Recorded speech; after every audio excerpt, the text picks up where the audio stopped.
What is going on, everybody? How you all doing out there? I hope this video is finding you well. Welcome or welcome back to Get Right On In. My name is Andrew, for those of you who do not know, and today I am going to be doing my third book to movie comparison for The Princess Bride. I definitely have a lot to say about this book today, but if you would like to check out my other two book to movie comparisons, I will have that playlist linked up in the cards and down in the description box. But apart from all of that, without further ado, let's just get right on in.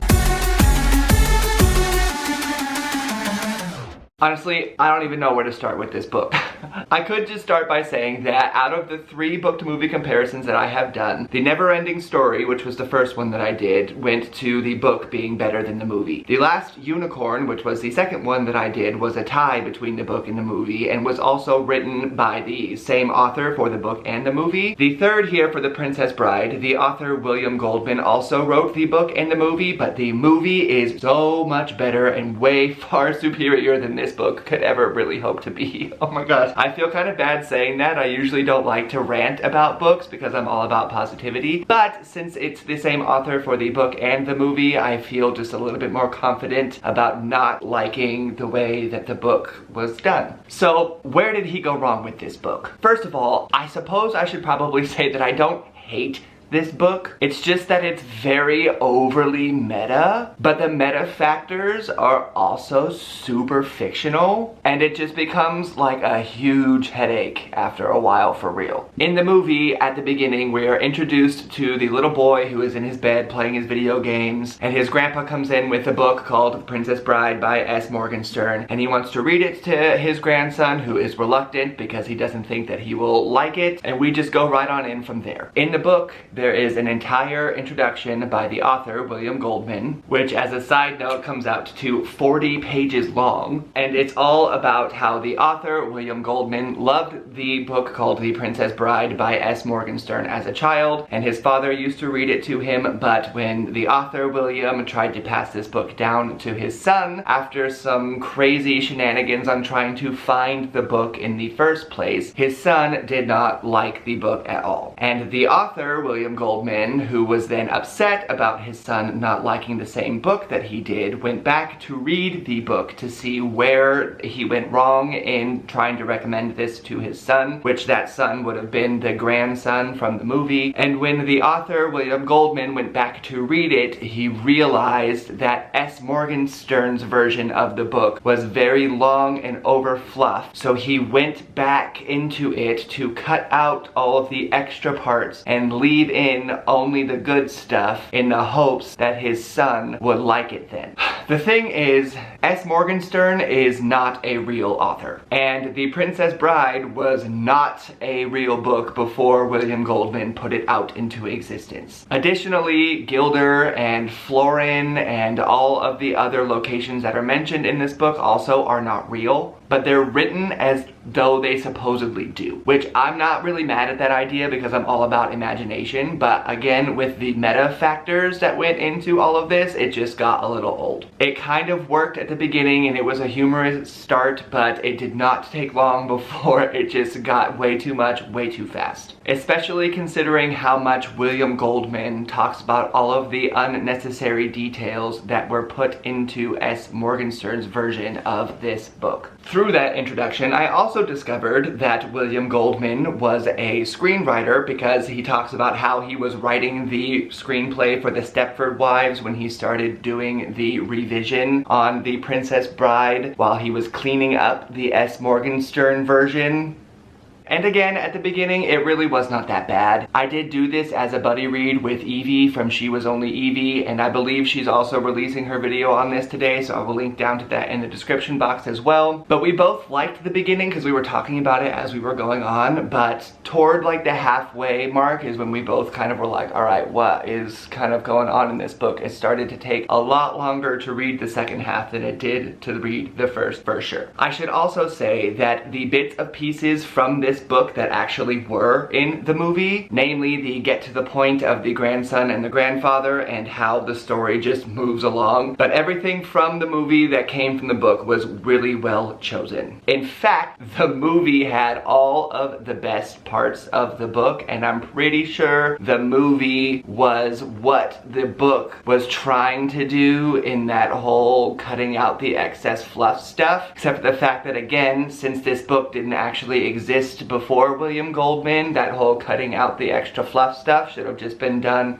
as well in the book. So much so to the point where I actually recently just did the Nerdy Narrative book tag, and one of the questions was about being an influencer and how you might influence an author to make a different decision if you were given the opportunity. And I would just like to amend that statement to say that I would go back and tell William Goldman to write the book for The Princess Bride the way that he wrote the movie. Outside of the introduction, the author pops in probably every other page to talk about what he's changed or how it used to be or why this part matters. And it is nothing like in the movie where it's just kind of every so often and the kid is reacting to what is going on in the book. William reminisces about what his time as a child was like with this book, but he just comes in so frequently about everything that S. Morgenstern originally had and all of the things that he has changed to make it better that I just felt my eyes starting to cross by halfway. Like, chapter 4 is literally 1 page long, 6 paragraphs, and that's it. And all of these paragraphs just talk about all of the things that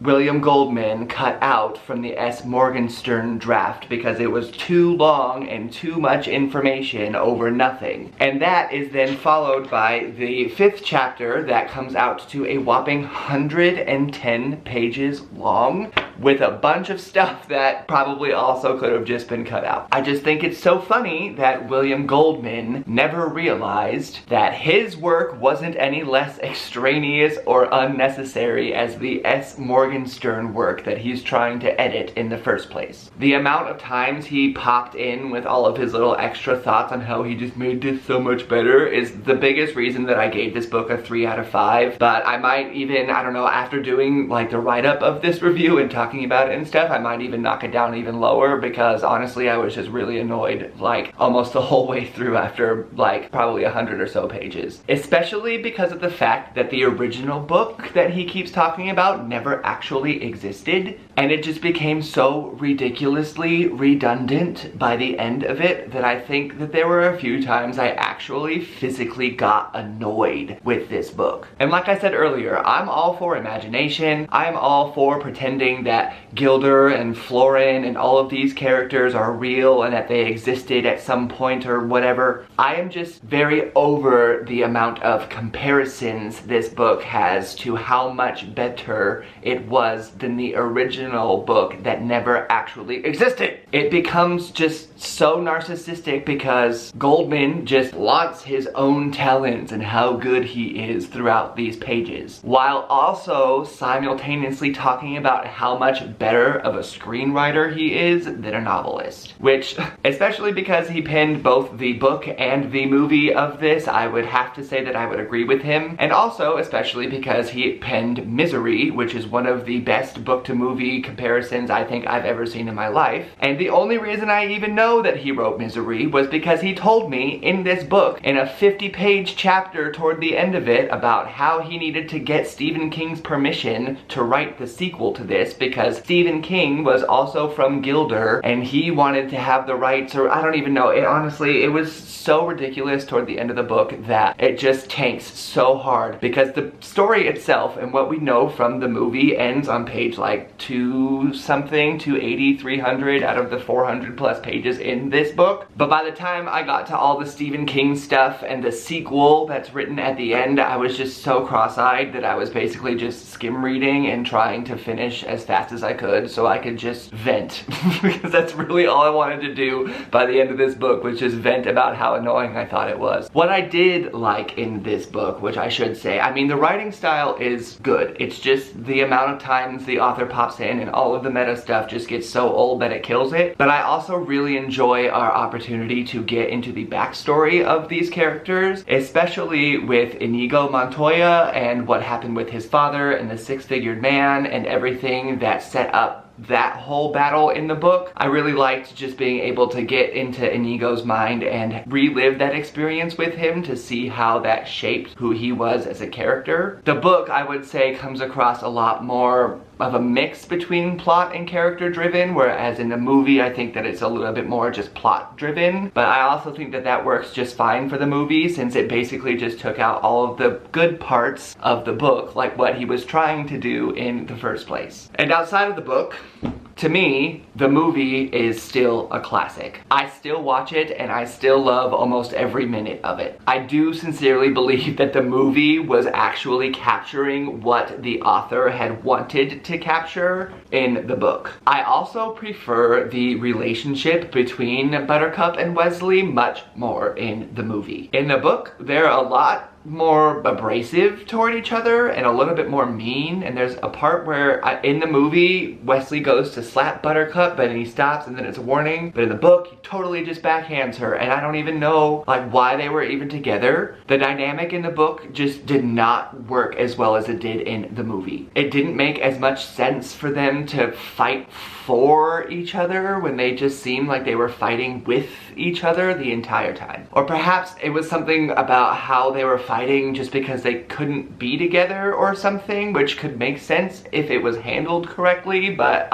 it was not. And honestly, I'm really sad about what this book actually really is. Because the parts of this book that are good, aka all of the parts that we see in the movie, are actually really good and really interesting and really entertaining, and I enjoyed those parts of the book. And let's be honest, this anniversary edition I have with all of the artwork in here is just absolutely stunning with how it came across, and I'm not mad about that at all. But this book to movie comparison definitely goes to the movie and not the book at all. If I didn't have this beautiful edition with all of the illustrations in it, then I would probably just be getting rid of this book because I'm never going to read it again. Although perhaps I can go through and do what William Goldman had wanted to do in the first place. Pick out the good parts and make it a better read. And while I'm on that topic, I should also say that if you have read this book and you did enjoy it, I am sorry for the salt. I don't usually rant about books because, like I said, I feel bad. It's just that since the author wrote both the book and the movie, I definitely feel better just not liking what he did with the book. And I'm happy to know that for the most part he stuck to screenplays throughout his career. But there we have it, folks, that little book to movie comparison about The Princess Bride, which probably just encouraged you to never read the book, which I'm sorry about if that upsets you, but I'm also not sorry at the same time, because if you haven't read the book, I'm just trying to save you. So you let me know down in those comments if you have seen this movie, if you have read this book,